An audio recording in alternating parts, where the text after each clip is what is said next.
Welcome to the Phlarpin Podcast. My name is Jason Smith in North. And I'm Jessica. We're Mercer Stitch. And today we are going to go, I guess we're just going to go over the last of the suggestions that we didn't go over last week. And then we'll talk a little bit about property. So I guess we'll jump right into the suggestions. Yeah. And happy Easter. Those. Yeah, happy Easter. I mean, this will come out after Easter, but today is Easter, so. Yeah, like half those. Sure. Just read the bottom part of that first one there. Okay. And I'll know what it means. Okay. The suggestion says the dwindling player base is concerning. I think we need to do more advertising at places like Mac and reach out to old players or players from other now gone games like the Realm. I agree. If you know anybody in those games that want to play, give them a shout out, find out. I might send them a message here or there. I do know that one thing we're going to do this time around is instead of focus on advertising at different places, we're going to try to just do a Phlarp Con a year after being open. So we are going to direct a lot of our resources to that con, make it to where on that weekend or that week we're open every day through the week in the evening or something where we're doing more advertising and letting people in that to see it, where we're not really fighting or initiating them or anything like that. So we'll have some kind of thing going on with PhlarpCon. Yeah. And with that being a year from now, we have plenty of time to plan and figure out exactly how we're going to do it and give you guys a heads up on how it's going to work.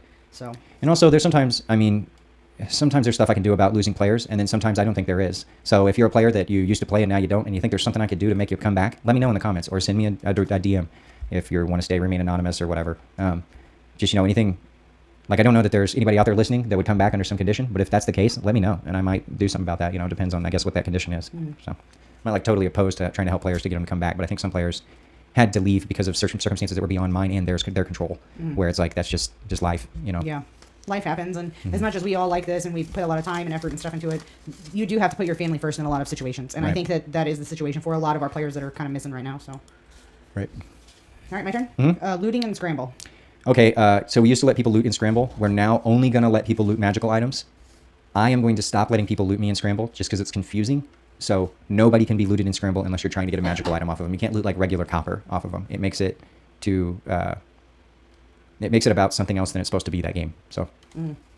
Yeah, because in Scramble you just res every time you die. So I mean you could get looted 12 times in one actual game. Yeah, and I think it started. And I think it started with me giving the players loot because I was just like being cool about it. So if somebody killed me and looted me in Scramble, I'd give them a copper, but I would only do that twice to the same person, depending on whether I looted it back. Like, so 2 total is all I would give to any one person, and then I would just say that you found nothing. So the players can't really do that. They have to keep giving up loot. So I'm cool with just removing it from Scramble. It makes it easier. Mm-hmm. We also need to clarify in the rules, I guess, about medieval fantasy garb, that if your garb is not medieval fantasy themed, even if it's slightly like steampunk is fine, but for the most part, it should be medieval fantasy themed. And I guess I'll just create a rule to clarify that in the costume thing. Mm-hmm. So we have people that do like pirate type stuff, but I think that still fits into it. Knights, Vikings, that era. I think people understand. Piratey type stuff is fine. Yeah, I mean, I think for the most part, people understand what we mean when we say that. But clarifying it in the rules might be a good idea. So, your turn. Weight of throwies 0.1 to 0.3. Okay, so we had a little bit of issue with the throwies today because we were all weighing. Some people's were too light. We were worried about making others heavy enough to reach the minimum weight. So I think what we're going to do is lower the minimum weight to 0.1. So your throwaway has to at least weigh 0.1. That includes packets, which most packets made with tennis balls and a sock are that more than that out of the gate. But they can't weigh more. And it used to be a half a pound. So we're going from 0.25 of a pound, so a quarter of a pound, to a maximum of half a pound. We're changing that to 0.1 pound to a max of 0.3 pounds. And I have a scale, so if you don't know how much your throwies weigh, bring them to LARP and I'll weigh them and let you know how much more or less they need to weigh. They also have to meet a certain minimum dimensions, so they have to be at least 4 inches long one way, like at least one direction. They have to be 4 inches long. Mm-hmm. And they can't be more than 14 in any one way. So you can't spin them if it's longer than 14 inches from one perspective, then that's too long. 14 inches is pretty long. Yeah, and the main reason I made it that long is because people did have chakras at one point that they used as throwies, and I let that dictate the maximum. Like, that's why I said like 14, because it was a pretty big chakra, so that's why I made them pretty big. But anyway, I'm almost positive from last week because I saw this happen. It says, it is quite amusing that multiple people have to attack the wizard at once just to make it even. Oh, I agree. I say that wizard is a threat. And also, I'm not going against him on my own. And I do think that people were walking the line a little bit of working together in that instance, because they all did walk away from him after they killed him. They didn't fight each other. Right. So that kind of sucked.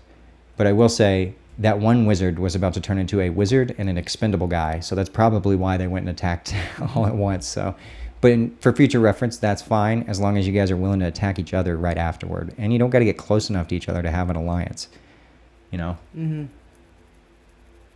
Yeah. Or an alliance that can't be broken once the other person gets close enough. You can attack them both, kill Heston. I said his name. He's the only wizard out there. That's pretty sure that's who they're talking about. But I've talked to other players that I guess I could edit that out. I'll bleep it out. It's all right. No, I'm bleeping it. Okay. Okay. Go ahead. I'll leave the bleep in. I've had other players that have had issues like that where people don't like to fight them one-on-one because they're just really good at what they do, you know? And they've said they take that as a compliment that, you know, they are good enough that people feel like they have to work together to take them down. Yeah, So. I think that this was a little bit of gentle ribbing or whatever it's called from Heston towards everyone else. But also there is a little bit of a serious note. Like when you guys go to attack him like that, you need to also make sure you're willing to attack each other. You can't just be like, let's have a temporary team up just to make sure the wizard doesn't summon something. Mm-hmm. You know? Yeah. Or That's get down true. there and fight him. Like, don't just walk away from him. Fight with whoever's fighting him. If somebody else engages, fight them all. Like, just go in there and start trying to kill everybody. And for clarification, what game was that in? I wasn't actually playing in that, so I don't remember what it was. I don't remember, but it was last week. So I think it was Last Man Standing. He got down to like the fourth or fifth person or something, and then summoned, and a whole bunch of people went over there and attacked him. Oh, it was the last Man Standing from last week. 'Cause we played that twice. Okay. Yeah. Then yeah. Yeah. So in Last Man, you can't You're not supposed to be working have together. alliances with people like that. Yeah. Really, you're not supposed to be working together in anything, which I know that people do kind of do that, but I would just be careful about it, because if you guys make me micromanage it, it's going to make the game really terrible. Like, but I also won't have much of a choice if people start blatantly just doing that. So, I don't really help me help you. I don't really form alliances with people, but if you're fighting somebody else and your back is to me, I might just throw a hammer at you.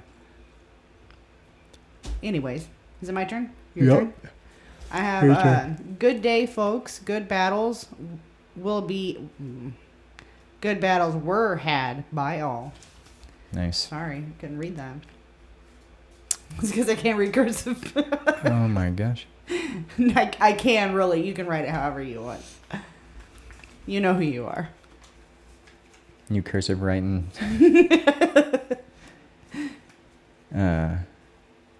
Mine says, the days of staff are soon coming to an end. It is time to embrace my Viking lineage and join the shield wall.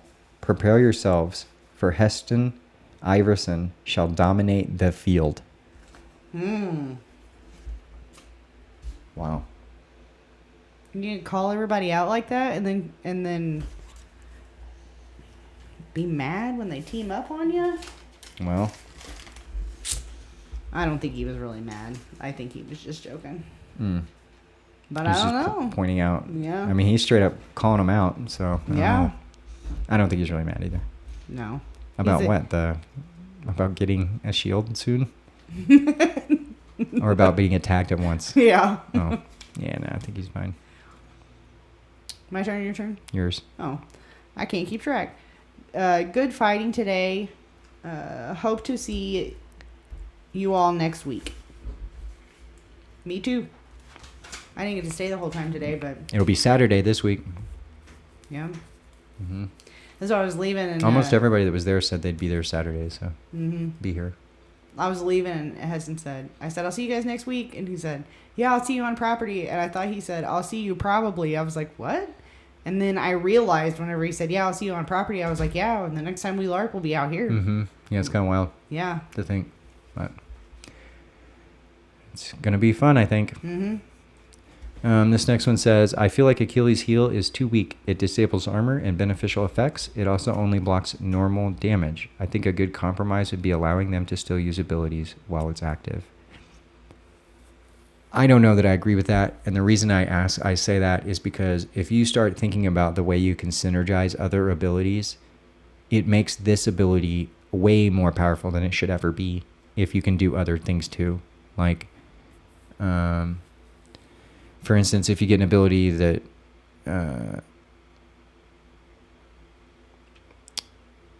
let's see.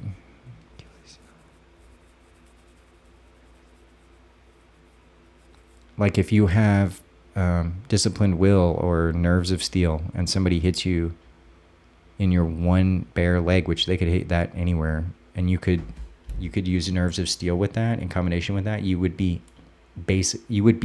utterly invincible for one hit. Like you could wait until you got hit with an ability, use nerves of steel, and now you're immune against all regular abilities except for that one limb, and all regular attacks and all abilities until you blow your nerves of steel, which, I mean, granted, you're using 2 abilities to do that, but I mean, you're untouchable. Like I think that's too powerful when in combination with other abilities. I don't think Achilles heel is too weak, but we'll see how it goes. I'd be willing to look at it a little closer, but as it is right now, I don't know that I would agree with that. In fact, people were saying beforehand that it was too strong, that it was like a broken ability, and that's one of the reasons why I made it a little weaker than it used to be. Which I'm not even sure. I don't remember what I did to make it any weaker, honestly. But I feel like that's about where it should be. I also can't remember what level that is. So, I don't know. Discuss in the comments. It always makes for an interesting dialogue. Is that something that someone's trying to take, or they're just looking at abilities that are coming up for their next level? I think they're looking at abilities in the future. Because I don't think anybody's close enough to get that anytime soon. Okay. Well, what was it? Achilles heel? Yeah, Achilles heel.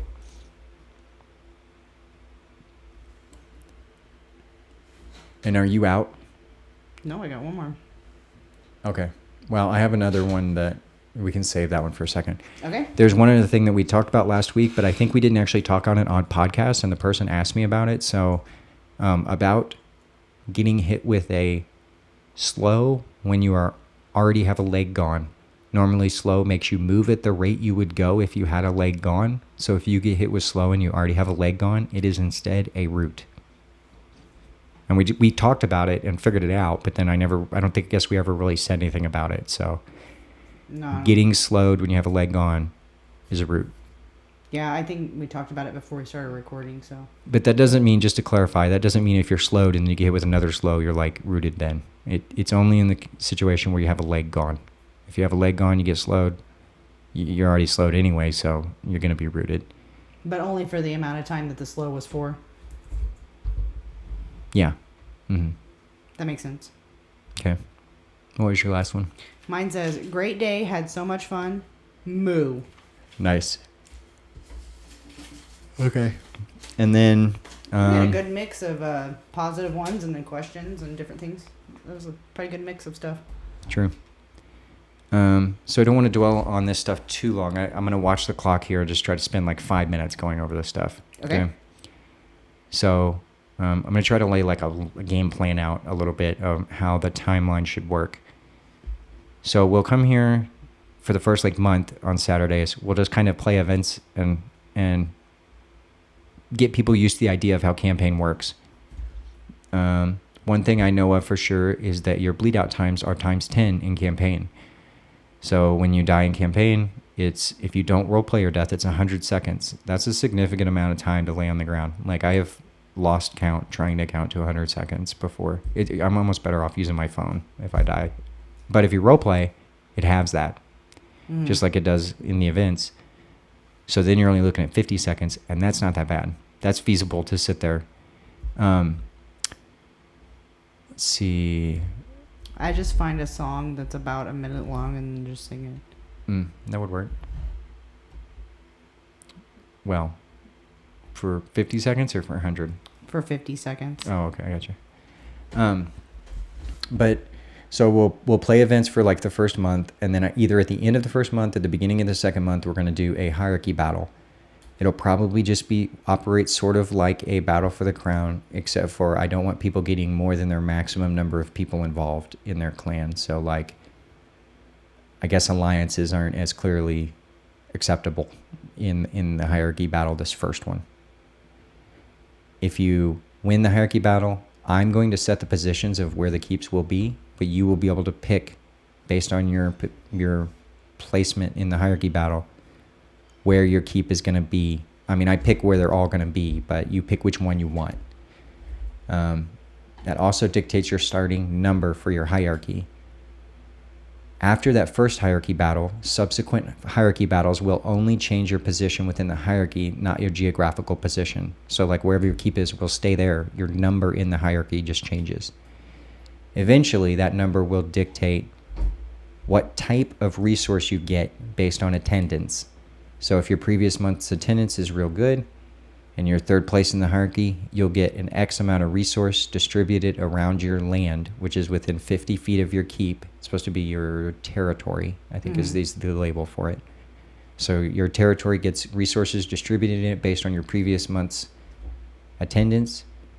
It's still up to you to go out and collect those resources and put them in what we call your loot chest. This is starting to unfold and get like crazy, so I don't want to get too deep in it, but basically, after the hierarchy battle, then we'll do a battle for the crown. So the month after that, after the first month, either the end of the first month or the beginning of the second month, we'll do battle for the crown. Hierarchy battle. Then another month pass, we'll do a battle for the crown in the same situation, either at the end or the beginning. I'm not sure which yet. And then after that, there should be by then some quests worked out and some like actual campaign advancement going on.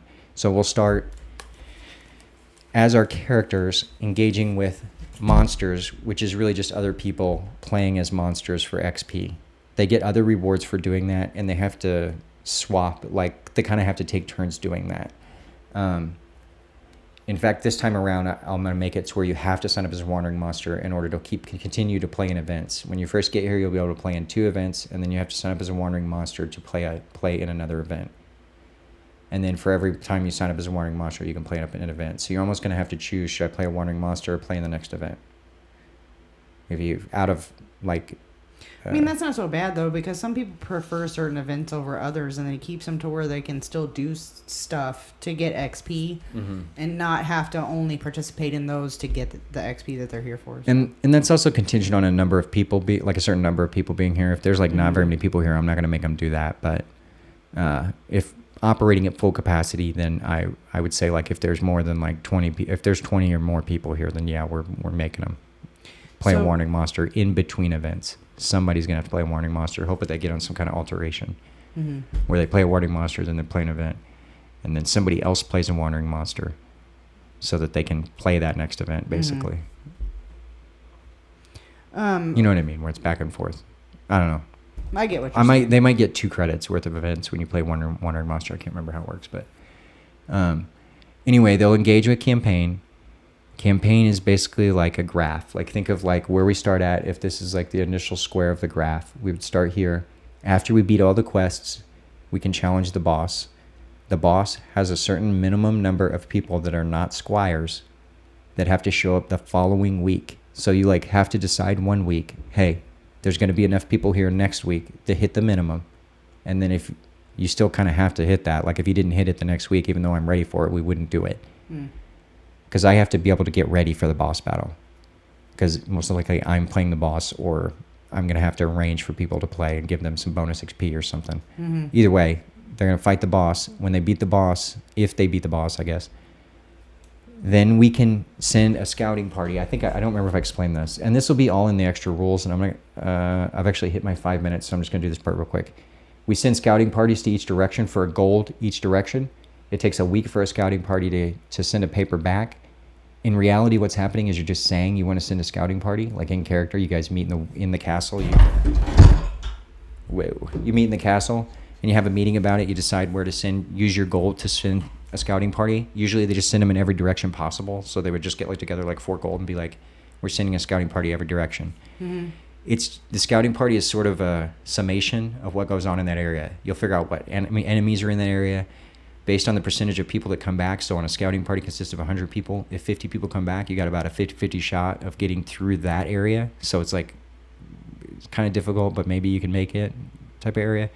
If like 90% of the people from the scouting party survive, then you've got a good shot at conquering everything that goes on in that area. I'm the one who decides that dynamically. So it's not like a set, quantified. It's fine. It's not like a set quantified number or whatever that, I don't take like your guys' levels and, get a median or something. I don't know.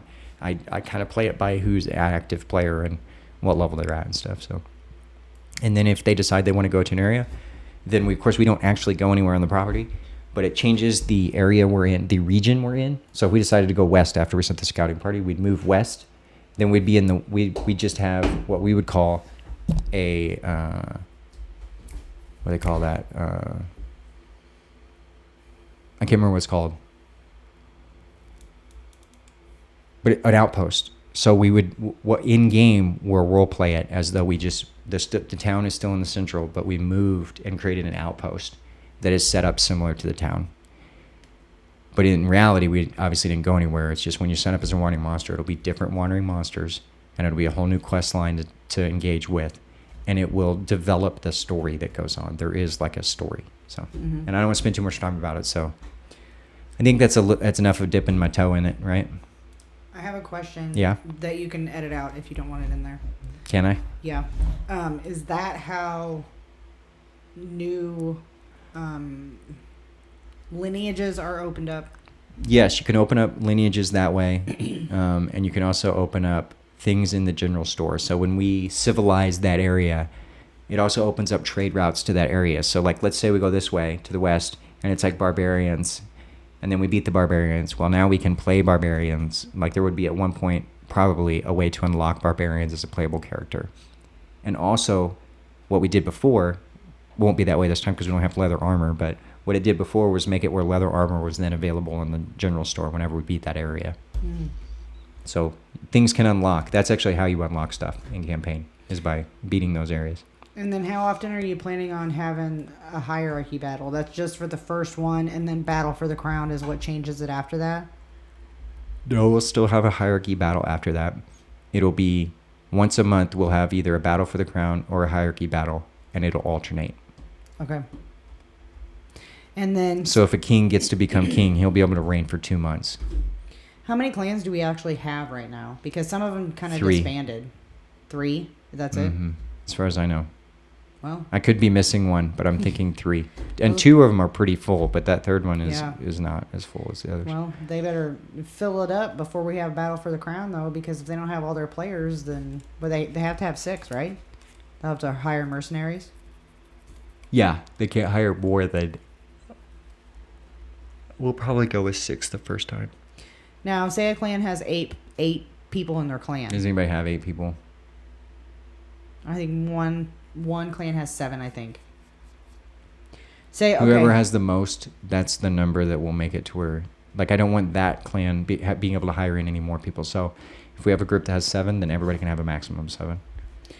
Just for that first hierarchy battle. Battle for the Crown actually doesn't matter. You can walk around in one big group. Well, the reason why I'm asking is because, like, the number generally for events is 6 per clan. Say you have 7 in your clan, and Battle for the Crown, you have your 6 people in there, and then the 7th one, are they... hierarchy battle? Yeah. That 7th one, are they available for hire? Then are they considered a mercenary? They're just out? No, they can participate. That's what I was saying is if there is a clan with 7, then everybody else can hire up to 7. Okay. Never mind.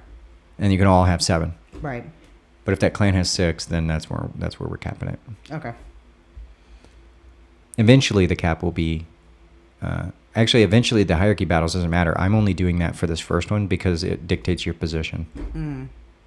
Like your starting position. Your actual geographical position and whatever. So I don't want it to be too off balanced if it can be, which I realize it's probably going to be anyway, but like we probably know who's going to pick first, but to try to attempt to make it a little bit more fair. I don't know. That team paddle today had a lot of that clan on the other side. And we still won. That's true. That is true. Yep. It could go any way. We never know. Anyway, what else did we need to talk about today? Was that it? Yeah, I guess that's it for now. We're at like 26 minutes. Even after I edit it, it'll be like 20 or something. Okay. Can you think of anything else specifically? No. I don't think so. Oh, I can think of one other thing. I did want to talk a little bit about this as well. We don't have any buildings built in town, although we do have a fold-out couch, like a couch that reclines in several different areas here. And we have one that is just like a full couch. It doesn't recline, but it's a full couch. So sleeping arrangements. If people want to bring a tent, they can sleep in town for free. You can sleep outside of town for free too, but you can be killed. But because I don't have any buildings built in town yet, I'm going to say that people, if you bring a tent, you can just pitch it in town and sleep in it for free if you want. It's fine. If you don't have a place to sleep and you end up wanting to sleep here, like I said, there are those, like I'm willing to let people just sleep in the living room here on these reclining couches or whatever is, until I get a building built or something, it's fine. So. And then once people are able to have their keeps put up and where in the area that they're going to be, are they going to be able to sleep in their own keep? Yeah. Okay. From the very beginning, once they get a keep, they can sleep in their keep and it's safe. And they're responsible for providing whatever shelter it is at their keep. Uh-huh. Okay. Right. And I could go over this just a little bitty bit and then we'll call it. But another thing is keeps can be built by you guys. You can build your keep pretty much however, as long as it's one story. If it becomes 2-story, that's like a lot more subject to scrutiny than a 1-story, like actual permanent structure. Last time around we used tents. This time I would like to get away from that and build actual structures. Keep in mind that the only thing I'll say about that is your wall and the way people can attack and approach your keep has game mechanics around it. So you don't need to build like last time. I don't know how many people asked me, can I build an actual wall around my keep? No. The answer is no. And the reason why is because there's already like a game prop that represents your wall. And there's other props that work in conjunction with that wall, like siege equipment, to make it where you're supposed to be able to pass over that wall. So if you have an actual structure there, we literally can't do that. So in order for the siege equipment to work correctly, no, you cannot have like an actual built wall. There are ways to sort of build a wall where it looks visually solid from far away. But when you get up close, you realize that it's like a staggered wall. But nobody really wanted to do that. I guess I don't know, I might just cut this part out. Like a really tall fence, is that what you mean? When you yeah, say they were wall? wanting to build like a whole big wall. And it's like there's no reason to do that. Game mechanics already, like you're actually jacking up the game mechanics by doing that. Yeah. Like building the wall with the carpenter and the way a wall works and like the mechanics of a wall. You're supposed to be able to get over it with a ladder at any position if you just hook the ladder prop onto it. Mm-hmm. So like that's ruined if you can only come in one position. Mm-hmm. Let me try this again. So the other thing is building keeps. You guys can build your keeps. I just don't want everybody to get too excited about building a wall outside their keep. The walls and the way they work and the way they're destroyed and the way they're crossed and all that is a game mechanic with game props. So it actually doesn't work if you guys build your own wall. So you can build a structure, but the walls that are around the structure are a game thing. So you can't build an actual big physical wall, like a fence, like you were saying. Yeah, like a big privacy fence to go all the way around it. Yeah, you can't do that. And I know that seems like, well, why couldn't I do that? Because you don't need to do that. There's already game mechanics that prevent anybody from doing anything around your wall if they don't have the right like tools or whatever. Mm-hmm. Like if they don't have the right, not abilities really, but if they don't have the right siege equipment, they can't get in your wall anyway. So there's no point in building a big wall that nobody can get past through because they're not supposed to do anyway. Mm-hmm. They'd be breaking the rules by stepping over your wall. So yeah, but if you wanted to, bring your own 2x4s and siding or whatever it is you want to put on it and build an actual shed out there to be able to have as your keep, more power to you. Yeah, get a generator, put it on top. I don't care. Yeah. I would stay away from tents for the simple fact that since we've started cleaning up this property, have picked up literally 10 disintegrated tents that were... And there's one more over here we got to pick up now. Just stuck in the ground and full of mud, and like they're not very structurally sound. You have a good, storm, this is going to blow that down. You might spend $200 on a tent and it only lasts you 2 weeks because a storm comes through and blows it down. And also if you're afraid, like a couple more points here is one, keep in mind you can lose your keep geographically. Like you can lose the actual physical keep, like even if you build a keep. If that scares you and you don't want to build a keep, don't. I'll build them eventually. Get you a tent for now. Make that work. I'll build all the keeps eventually, whether people do them or not, if that's what it takes for people to not be worried about losing the physical position. Mm-hmm. Like, I'm cool with that. Build it out of pallets. I mean, that's what we're don't put a whole right. bunch of money into it if you're worried about losing it, obviously. Mm-hmm. You know. If you can, I say you can lose it. It's a very small possibility, but there is a way that other keeps can take your keep. Basically, it's not easy to do. It's very difficult to do. There are there's like a lot of ways you can stop that from happening. But let's just say hypothetically that happens. You have like a week to get out whatever isn't nailed down. And I don't want you destroying stuff to move out in spite of the fact that somebody just took your keep or whatever. Mm-hmm. Like, you have to, it's assumed that when you build your keep, those materials are going to be there forever. So if you're not willing to like agree to that, then don't build your keep. Like, I'm fine with that. I'll build it. Well, and basically, as long as you're not missing a whole bunch of time and you're doing everything that, participating in events and making sure your clan is here, for the majority of the time, then the possibility of you losing your position is very slim. Yeah, there's literally a way to make it impossible for someone to loot your keep out if you can project how many people might be here on a weekend. Like, if you're going to miss a whole weekend, you could put enough silver in your keep to buffer it so that if somehow they were able to take your wall down while you weren't there, and everybody one by one just walked in and looted your keep one by one, as long as you have more loot in there than is possible for everybody to take, because they can only take one per weekend anyway out of your keep or out of your chest, you could buffer it through a whole weekend or two without anybody. I'm even willing that if somebody buys currency, to put it in their chest directly. Like, even if they're not going to be here, say, I'm not going to be here, but can you put like 5 silver in my chest or whatever? I don't know. Then I would be like, yeah, sure. Another thing is your siege equipment is even protected. Like, once we get siege equipment, there are mechanics to the siege equipment that allow you to booby trap your siege equipment. So if somebody comes to destroy it, they have a 1 in however many chance of turning over a booby trap that will stop anybody from trying to destroy your siege equipment for the rest of the weekend. So there are ways to, like, I've thought about ways to make sure that you can protect it even if you're not there. Yeah. You got old Dr. Jones on with his booby traps in there. All right, is that it? Yeah, I think so. We hope you keep listening. And we hope you keep fighting in the name of Darvishan. And we hope to see you all next week. Bye. Adventure through the realm of LARP.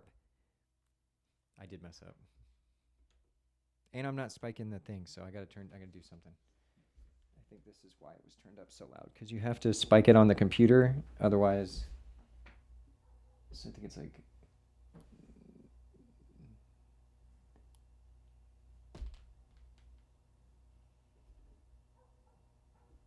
Well, I thought it was that one. This is actually the kind of mic I want to get, like a spike it. Oh, hello. Thank you for joining us. Thank you. Jesus Christ, that's loud. Okay.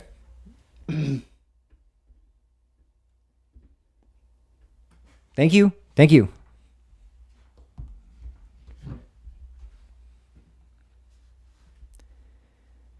you for joining us on another thrilling adventure through the realms of the Phlarp Podcast. Is that what I should say right there? Through the realms of LARPing on the Phlarp Podcast.